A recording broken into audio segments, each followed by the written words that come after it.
Alright friends, welcome or welcome back to my channel. Today we're doing my September reading wrap up. I read 16 books this month, which is pretty typical for me, I think. I normally range around 15 or so. 5 of those were digital, 11 were physical. Let's go over them. Okay, we're into the digital ones first. So starting off, I read Wildfire. This was a ARC I received from Simon & Schuster. I loved this. This is by the same author as Icebreaker. It's her follow-up. Aurora and Russ, they have a one-night stand before school ends. They are thinking they're not going to see each other all summer long, and then lo and behold, they're at the same summer camp working together. There's some forced proximity, forbidden romance, kind of a little second chance almost too. I really enjoyed this. It was a 4-star read for me, and I had a great time. I'm not going to talk about these individually because they're all the same series, but I did read the entire Secret Shanghai series by Chloe Gong minus Foul Lady Fortune. I made the mistake of reading that one first. Don't be me, please. Read them in order. But so I went back and read the audiobook actually of These Violent Delights, and this was a 4-star for me. I'm not sure if it would have been higher if I had actually read it as opposed to an audiobook, but I still really enjoyed it. Pretty much the entire premise of this is it is a loose retelling of Shakespeare Romeo and Juliet. You follow Romeo and Juliet in 1920 Shanghai, and pretty much there's a mystery going on as well. They're undercover working together to try to help solve it. It's a lot of fun. I rated the first book a 4-star and then rated Our Violent Ends a 4.5. I loved the ending of that one. The novella, Last Violent Call, I rated a 3.5 star just because it was a novella. I feel like you can't rate it much higher than that, to be honest. I thought it was the perfect bridge between the two series though, and I really enjoyed it. And then I read my arc of Foul Heart Huntsman, and that was a 4.5. Actually, that was a super fitting ending to the series. I was obsessed with it. I loved it. If you've not read the series yet, please go pick it up. I'm so mad I waited so long, and I'm also so mad I started at the wrong place and then didn't have the full experience I should have. Make sure you read them in the right order. It is These Violent Delights, Our Violent Ends, Foul Lady Fortune, Last Violent Call, and then Foul Heart Huntsman, okay? Don't make my same mistake. Now onto the physicals. I'm just gonna start grabbing and talking, to be honest. I read The House is on Fire. This is a historical fiction about a theater fire that took place in, I think, 1811 in Virginia. It's based on a true story. Pretty much this theater caught fire. A lot of people died, obviously. This book follows 4 people, kind of right before the fire, during it, and then after, and how they cope and kind of move on and manage. This is just such an interesting story. I don't think I could stop reading it. I was just obsessed. I wanted to keep knowing what was happening next. Whenever I put it down, I was so upset. But yeah, it was a beautiful story. If you like historical fiction, I definitely recommend it. Then I read The Guest List by Lucy Foley. This is a whodunit where they're at a wedding, somebody is murdered, and it's there's 5 suspects. You're going through their POVs trying to figure out who did it leading up to it. The problem with this one for me was that I guessed pretty early on who it was because of the writing style and how she was writing about that person. I didn't guess why they did it, but I guessed who did it pretty early on, and that kind of it ruined it for me. So I think this was a 3-star. Maybe if you want an intro to mystery, this could be a fun one, but I don't think Lucy Foley's writing is for me. I read The Paris Permanent as well, and I wasn't the biggest fan of it, so maybe I should read me more. 1000 Boy Kisses by Tilly Cole. This is a 2.5 for me. I'm not sure I can really say much about it without giving stuff away. Poppy and is it Rune? Poppy and Rune. That tells you how much I remember that. I don't remember their names. Poppy and Rune are the main characters in this book. They're inseparable best friends. And pretty much in the first chapter, her grandma dies and gives her this jar that she's supposed to fill with 1000 boy kisses. And not just any kisses, they're the ones that are amazing. And so the whole thing is her goal in life is to fill this jar up. And of course I cried at the ending because I have a heart, but I did not like Rune one bit. I was not a fan of that man and how he acted. So I feel this ruined a lot of this for me. It also just felt very juvenile, which it is a YA book. I fully understand that, but I just still read very young. So I just think I'm the target audience for this book. But Iron Widow is a 4-star for me. This is a sci-fi imagining of the first and only female emperor of China.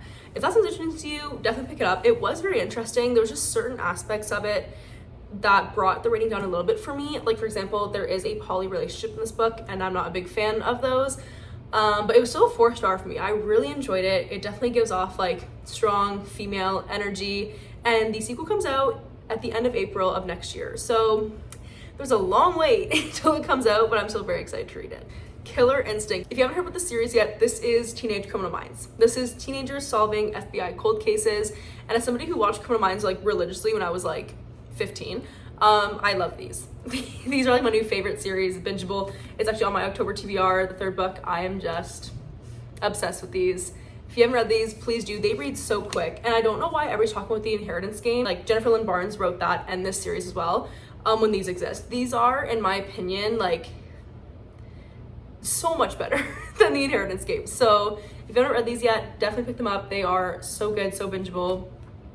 Love. And then I read City of Ashes. This is the second book in the Mortal Instruments series by Cassandra Clare. It's in the big Shadowhunters universe.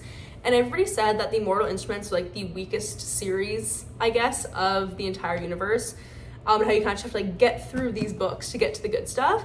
But I'm already enjoying these, to be honest. I rated the first one a 3.5 and this one a 3.75. I loved the whole Simon story arc that happened in this book. It had me crying, emotional. I loved it so much. But yeah, I'm already really enjoying these. So like if I'm already enjoying like these first couple that much, I'm like, I'm going to love the rest of the books because I already love these.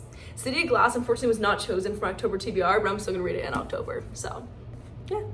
Then we're going to the books I read on my vacation. If you see my vacation reading vlog, there's kind of gonna be like a little bit of repetitiveness here. But if you haven't watched it, you don't want to watch it, I'm gonna go over it here anyways. I read The Reunion. This is a 3-star for me. This is a They're Both Famous trope where they were on a TV show together years ago when they were younger. They kind of had like a little flirtation going on then. Everybody thought they were together, but they weren't. And now years later, they're filming a reunion episode and they're seeing each other for the first time in years. And there's like a little second chance romance aspect going on to this. The setup and everything in this book was absolutely perfect. The execution laughed me a little bit. It made it a 3 stars just because the whole time I wanted more. I wanted more of everything in this book. Like I didn't care. Like nothing was built upon enough that I was like really invested in anything. And yeah, just wasn't like, I'd still recommend it. It was like a fun, cute read for what it was. Just like don't go into this book expecting like literary masterpiece, because that's not what it is, you know? And then I read The Unhoneymooners, and I have some beef with this book. It is a 3.5 star, but it could have been so much higher if the conflict was different or handled differently. This book is pretty much just go with it movie by Adam Sandler in book form. There's a wedding and everybody in attendance except for 2 people gets food poisoning because of the buffet. And those 2 people are the bride's twin sister and the groom's brother, who are mortal enemies in the sense of like a contemporary romance book.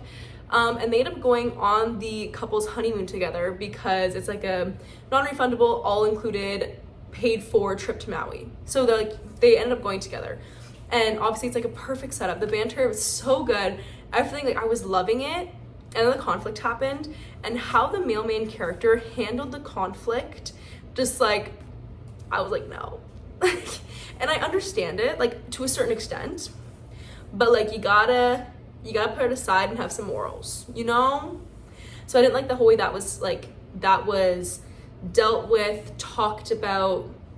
I wasn't a big fan of it, and that kind of ruined the book for me. Like I said, if the conflict had been different or handled differently, this could have easily been a 4.5 star book for me, but just the conflict really ruined it, in my opinion. The 7-Year Slip. This book is such a pleasant surprise for me. I did not think I was going to enjoy this as much as I did. Whenever a book has elements of magical realism in it, for some reason I think I'm not going to enjoy it, and I always do. So I don't know why I have that thought in my head. I need to get it out. But in this book, the female main character's aunt passes away, and she kind of like moves into her old apartment, which is magical. And pretty much one day she wakes up and there's a man there, and he's like, oh, your aunt said I could stay here, but he's actually from 7 years in the past. So it's really weird. Like when she's out of the apartment, she's like back in normal time, but like when she's in the apartment, she's like 7 years in the past with this man. And it's very interesting. I found myself rooting for them. I really enjoyed it, but just a little bit different. But I think I might enjoy magical realism now. Who knows? This book. Friends, we need to talk about this book. This book I rated 5 stars, which is very surprising for me. This book has been on my bookshelf, unread, for 1.5 years now. Because whenever I hear about Malib Rising by Taylor Jenkins Reid, all I hear is that it's about a party that takes place over 24 hours. It's hosted by these siblings. That's all I hear about it. And it's so much more than that. There's a past and present timeline with their parents' relationship. But more so than anything else, I find that this book is like, I call it like an ode to the eldest sibling. The way I keep describing it to people is like, you know, when Book Lovers came out and everybody said, oh, this book is for the type A older sisters. This one is for the oldest siblings, especially those who had to step up in some sort of way. That is who this book is for. And as somebody who relates to this book and saw myself in Nina so much, I just found this book incredible, and I found it like so validating. And this book has been stuck with me for such a long time. I already wanted to reread and annotate it because I'm just obsessed with it. Anita's like my favorite female main character I've ever read, like in a like literary fiction book. And this is just so special, and I like I'm almost mad now that people just say it's like, oh, it's a party. I'm like, no, give it the credit it deserves. Give it the credit, please. This is so good. And lastly, I read After I Do by Taylor Jenkins Reid. This is actually the book that finished off my TGR backlist, besides that like one small novella she has. I read all her full-length novels now, and this one actually, like, I thought I was not going to enjoy it. I read the synopsis. Pretty much this is about a couple who got together in college. They've been together now for 11 years, and they're at a point in their marriage where they just hate each other. They are so sick of each other. They've fallen out of love. It's miserable. And so they kind of sit down and decide, like, you know, what are we going to do? And they decide to do a trial separation for a year where they go, like, no contact, nothing, don't see each other, don't live together for a year, and kind of like reconvene in a year's time and see where they're at, if they'd like to be together still, if this has like brought them closer, pushed them further apart. And when I first read that like synopsis, I was like, that's like a little bit extreme, I don't like it. But I actually found myself really enjoying it. The big question of this book and like what it truly looks at is like, you don't need anybody. You don't need anybody in your life, but do you want them in your life, is what this book looks at. I thought it was just like such a beautiful concept. And I actually really enjoyed this. I rated it a 4.25. And yeah, I thought I was not gonna like enjoy this, and I actually really did. So, alright friends, that is all the books I read in September. If you've read any of these same books and have similar or different thoughts than me, please let me know in the comments. I love to hear them. As always, if you like today's video, don't forget to like, comment, and subscribe. I'm also on TikTok at Angel's Book Corner, and I'll see you in my next video. Bye!